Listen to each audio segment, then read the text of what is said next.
আসসালামু আলাইকুম, শুভরাত্রি। নিশ্চয়ই সবাই ভালো আছেন। আলহামদুলিল্লাহ আমিও ভালো আছি। আজকে আমি আপনাদেরকে কিছু টিপস বলবো, যেটা অনুসরণ করলে আপনারা দেখা যায় যে প্রাকৃতিক উপায়ে সুস্থ থাকবেন। এখন আমরা দেখা যায় যে আমাদের শরীরে কোনো সমস্যা দেখা দিলে আমরা অ্যালোপ্যাথিক ডাক্তারের কাছে ছুটে যাই বা ফার্মেসিতে ছুটে যাই। কিন্তু আপনি কি জানেন এই যে নাফা এক্সট্রা গ্যাসের ওষুধ বা সাধারণ ব্যথার ওষুধ, এগুলো আমাদের শরীরের জন্য কত ক্ষতিকর, কত ভয়ঙ্কর। কারণ এগুলো শরীরের অঙ্গ প্রত্যঙ্গগুলোকে ধীরে ধীরে নষ্ট করে দেয়, পাকস্থলিতে ক্ষতের সৃষ্টি করে, ফলে আলসার হয়। তাই আপনি যদি এই ধরনের কঠিন সমস্যা থেকে রক্ষা পেতে চান, আজকে আমি আপনাকে কিছু পাতার উপকারিতা বলবো। যে পাতাগুলো আপনারা হয় রস খাবেন, পাতাটা মিহি করে রস খাবেন, না নতুবা কচলিয়ে খাবেন, নতুবা গাছের চামড়া খাবেন। যেভাবেই হোক আপনারা উপকার পাবেন। তাই প্রথমে আমি বলতেছি বাসক পাতার উপকারিতা। বাসক পাতা কম বেশি আমরা সকলেই চিনি।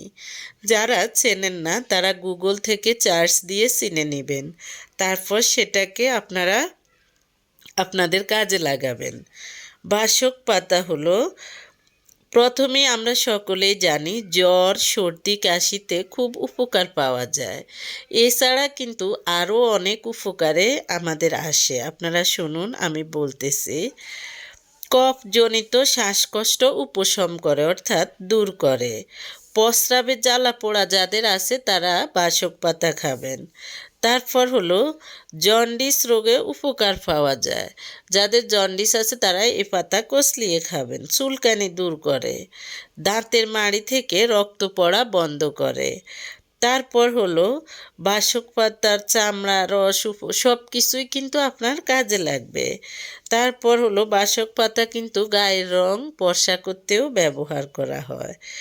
এমনকি আমবাত নামক কঠিন রোগের হাত থেকেও কিন্তু এই বাসক পাতা আমাদেরকে রক্ষা করে। অর্থাৎ তাহলে আপনারা বুঝতে পারছেন অবশ্যই বাসক পাতার উপকারিতা অনেক। এছাড়া আরও একটি উপকার আমি আপনাদেরকে বলি নাই, সেটা হলো অনেক মানুষের মাথায় উকুন আছে। এই উকুন সারাতেও কিন্তু বাসক পাতা কিন্তু কার্যকর ভূমিকা পালন করে। এরপর বলবো তুলসী পাতা। তু এখানে তুলসী পাতা অনেকেই চিনেন। তুলসী পাতার ধরন আছে, লাল তুলসী পাতা, সবুজ তুলসী পাতা। যেটাই খান আপনার উপকারে আসবে। তুলসী পাতা হলো শ্বাস প্রশ্বাসের সমস্যায় আপনি তুলসী পাতা ব্যবহার করবেন। বাচ্চাদেরকেও খাওয়াবেন, বড়রাও খেতে পারবে। তারপর হলো যারা সবসময় মানসিক চাপে থাকেন তারা তুলসী পাতা কচলিয়ে পানি খাবেন। তারপর যাদের জ্বর, সর্দি, ছোট বাচ্চাদের, বড়দের, সব বয়সীদেরই জ্বর সর্দি লেগে থাকে, তারা সবসময় তুলসী পাতা খাবেন। তারপর হলো অনেকের মাংসপেশির খিঁচুনি আছে, এই মাংসপেশির খিঁচুনিতেও আপনি তুলসী পাতা খাবেন। তাছাড়া তুলসী পাতা কিন্তু আপনি নর্মালি খেলেও আপনার রোগ প্রতিরোধ ক্ষমতা বৃদ্ধি পাবে। এবং পোকামাকড়ের কামড় দিলে যে ব্যথা হয় সে ব্যথা সারাতেও কিন্তু তুলসী পাতার রসা আপনি যখন লাগাবেন জায়গাটাতে আপনার ব্যথা উপশম হবে, অর্থাৎ ব্যথা দূর হবে।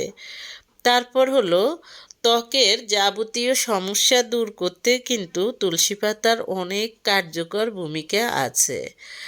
তাহলে আমি এখানে আপনাদেরকে যে উপকারী টিপসগুলো দিলাম আপনারা এগুলো ফলো করবেন, দেখবেন আপনারা প্রাকৃতিক উপায়ে সুস্থ থাকবেন। যদি প্রাকৃতিক উপায়ে সুস্থ থাকেন তাহলে কিন্তু আপনাদেরকে দেখা যায় যে শরীরের যে ঔষধের যে রিয়েকশান, সেই রিয়েকশান আপনাদেরকে অ্যাটাক করবে না, অর্থাৎ সেই শরীরে আপনাদের ওষুধের রিয়েকশান থাকবে না। কারণ আপনি যখন অ্যালোপ্যাথিক খাবেন তখন এটার রিয়েকশান কিন্তু হবেই। দেখা যায় যে আপনি খেলেন জ্বরের জন্য, আপনার জ্বর সারলো আরেকটা হয়ে গেছে, আবার সেটার জন্য খাবেন, সেইটা সারলো আরেকটা হয়ে গেছে। অ্যালোপ্যাথিকের সাইড ইফেক্ট আপনার আছেই। তাই আপনি চেষ্টা করবেন যে কোনো ধরনের সমস্যা আপনি যদি লতাপাতা দিয়ে আপনি ভালো থাকেন, সুস্থ থাকেন, তাহলে আপনি কিন্তু দীর্ঘদিন বেঁচে থাকতে পারবেন। এখন আপনি দেখবেন যারা অ্যালোপ্যাথিক ঔষধ ইউজ করে তাদের কিন্তু তুলনামূলকভাবে হায়াত কম।